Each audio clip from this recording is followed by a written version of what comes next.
Hi guys, this is Jeff at the Glorious Uncertainty. On Sunday, the 12th of February. Now, I've been on a roof today.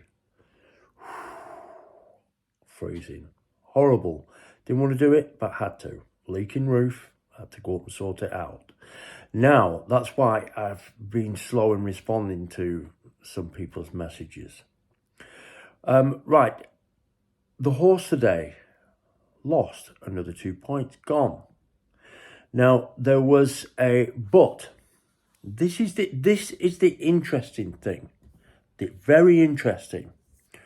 What I'd like you to do is I'd like you to have a look at that race, right? Now, the horse, let me just find the race. I should have all this set up, shouldn't I really? But I haven't. So the horse, Kraken, Florida, came fifth. Out of stall 13, did pretty well, to be honest, to get into that from stall 13. I thought it did quite well. Kept on, but no telling impression. Now, what I'd like you to do, you hear me going on about times and standard times and the time, how quick their times were, the race was against standard. Just have a look. Geneva, that won the race at 11-1, and Lord Cherry came second. That was a very good run. I'd narrowed it down to two, which was Lord Cherry and obviously Kraken, Florida. Now, when you have a look at that race, just scroll down and look at the time. That was fast, very fast. It was slow by 0.29 seconds, but it's a Class 6 race, classified, okay? And Geneva must have sprouted wings today, but one for the notebook, even the form from the classified stakes, it goes in 0.29 seconds fast, is fast, very fast, for a Class 6. So, unfortunately, Kraken, Florida would still not have won, let's just be honest about that, because Lord Cherry came second and looked really, really good. But Geneva sprouting wings to really smash a fantastic time. So we were up against it really with that. We wouldn't have won. Lord Cherry would have won, I think, if Geneva hadn't have sprouted wings. But very interesting with the times. Very interesting with the times. So that was the first thing. Secondly, Tom Mitchell, he sent me a message saying, why is it sometimes we have a 10-point bet and now we're on 2-point bets, and why do we keep doing it making him nervous, I suppose. Well, if you look, what I do is I look at the other tipsters. I'm a tipster's sort of tipster. So if I look at 3 tipsters who I know their stuff, right? Number 1, not in any order, in any particular order, but number 1, if you look at Sportsbet TV with Paul Astor, Paul knows his horses, right? On the national hunt, he knows his horses inside out, right? Fact. And that fact is backed up by the profits that he makes, right, from last year or the 2 years.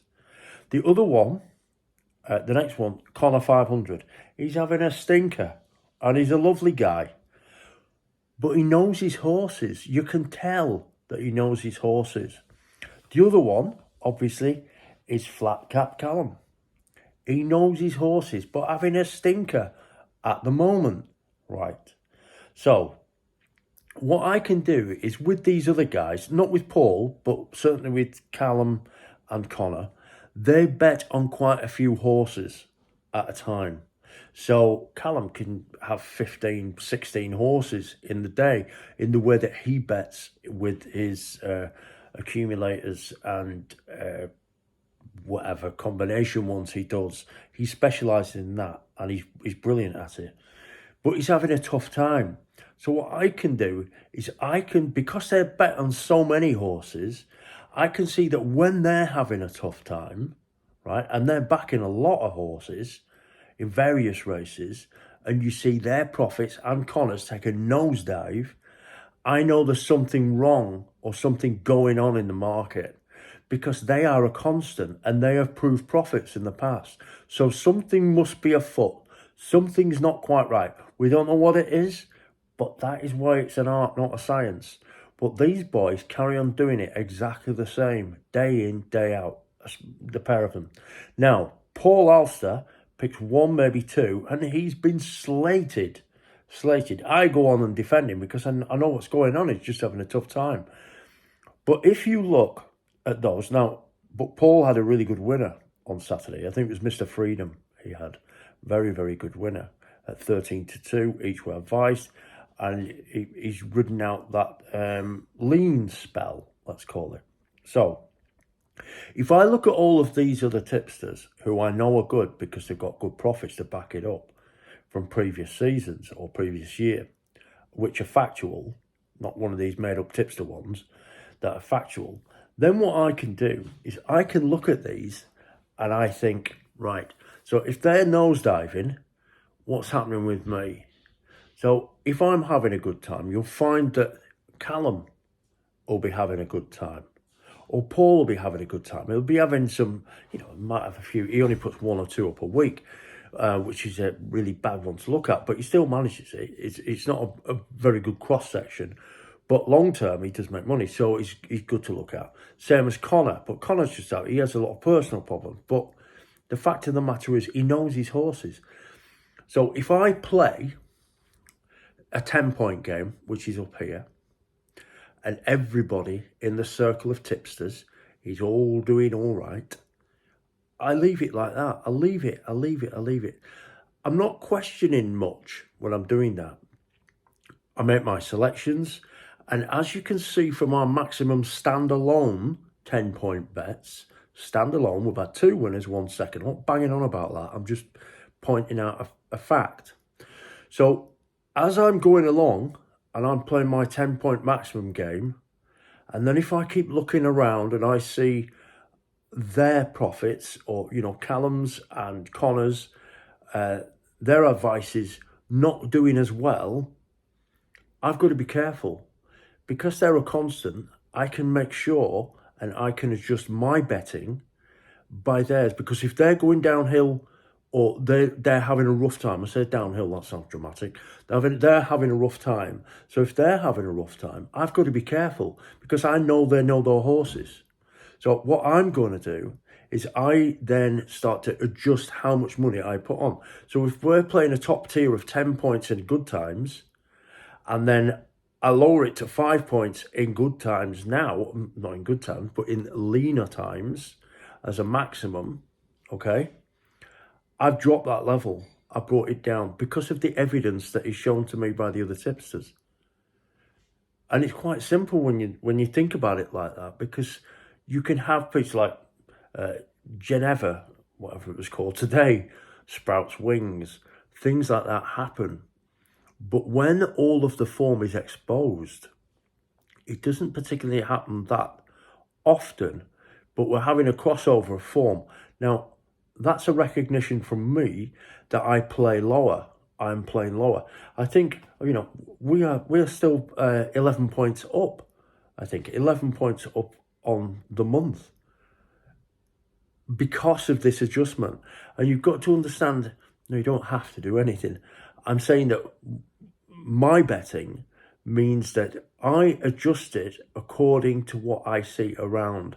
And if I feel that the results aren't going slightly, aren't going our way, and I don't mean just wins or returns, I mean the horse doesn't really perform very well in the race. But Kraken Florida did really well in a fast race, very fast race. So I hope you understand why I brought it down. I brought it down because of the evidence shown around from other good tipsters. And on a final word, I'm going to say this. I'm going to make a prediction. And I want every single one of you to follow Callum. Follow him. Do mine, obviously, because he will come out of this. It's like with Callum, it's like a pressure pot, right? And I can see it.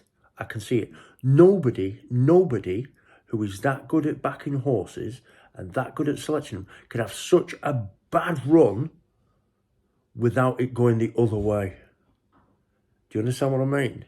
It's going to go the other way for Callum. And I promise you, I would bet £1,000 on this. He will have a monster win very soon, because that compression of losses has to give up and has to even out. It doesn't have to do anything. It will happen. It will happen because of what's happened previously. So I am saying to you, you follow Callum. You follow him as well, and you do it exactly how he says. He knows his horses, and I'll tell you something, because I'm going to be doing it as well. I'll do it as well. Because why not? If you can see that Callum can pick the horses, right? And you may think, why is he promoting somebody else's channel? Because I'm a realist. That's why. I'm a realist. And I can see what's going to happen. I know what's going to happen. He's going to come back and bounce higher than you've ever seen. He will. You mark my words. Right. So we carry on. We carry on tomorrow. I'll go through this evening and see if I can find anything. But that's the tiering. And that's the reasons why. Look around. Look around at respected tipsters, not the tipsters for the sake of a tip. I mean the ones that proof their findings, like me, like Callum, like Connor, like Paul, right? Look around. That's what I do. And you can be vindicated, but what I do is I just drop it a level based on the evidence. Right, I've banged on now for, 12 and a half minutes. That's the reason why, Tom, thank you very much for the question. I'm going to have something to eat. Yeah, that was Geneva obviously goes into our horse tracker. We'll look out for that horse again in the future. Whether it can reproduce it, I don't know, but that was good. And obviously Lord Cherry as well. Lord Cherry's done really well. Kraken Florida, though, has more to prove. That's it. Have a good evening. Cheers. Thanks. Bye for now. Bye-bye.